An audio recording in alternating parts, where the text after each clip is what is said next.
ఆరోగ్యం కోసం ఈ మంత్ర తావీజును మీరే తయారు చేసుకోండి. ఆరోగ్యం కోసం మీరే మీ అంతట చక్కగా ఒక తావీజును తయారు చేసుకోవచ్చు. ఇది చాలా ప్రాచీనమైన పద్ధతి.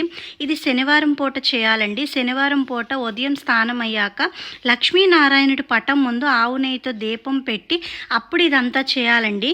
దీనికి ఒక భుజపత్రి ఆకును తీసుకోండి. మీకు ఆన్లైన్లో దొరుకుతుంది, లేదా పూజా సామాగ్రి షాప్లో కూడా దొరుకుతుంది. భుజపత్రి మీద ఇప్పుడు నేను ఏ మంత్రం అయితే మీకు చెప్తున్నానో ఆ మంత్రాన్ని భుజపత్రి ఆకు మీద రాసుకోండి. ఎంత సన్నగా వీలైతే అంత సన్నగా రాసుకోండి. ఈ మంత్రం 27 సార్లు జపం చేయాలి. ఒక తెల్ల గురివింద గింజ కావాలండి. తెల్ల గురివింద గింజ పాదరసం కొద్దిగా తీసుకోండి. అయితే ఈ మంత్రాన్ని భుజపత్రి ఆకు మీద రాసుకున్నాక మీరు ఎంతవరకు రాశారో ఆ ప్లేస్ వరకు అంటే చిన్నగా దాన్ని కట్ చేసుకోండి. ఎందుకంటే దాన్ని ఫోల్డ్ చేసి తాయెత్తులో పెట్టడం మీకు ఈజీగా ఉంటుంది కాబట్టి చిన్నగా కట్ చేసుకొని దాన్ని తాయెత్తులోని సన్నగా ఫోల్డ్ చేసి తాయెత్తులో పెట్టండి.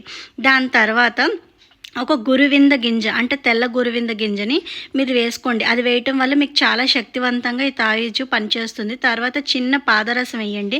పాదరసం అనేది మీకు చిన్న గుడ్డ మీద వేసి మనం దాన్ని ఇలా కొద్దిగా కదిపితే గింజలు గింజలుగా అవుతాయి. దాంట్లో ఒక గింజ లాంటిది వేసుకోండి.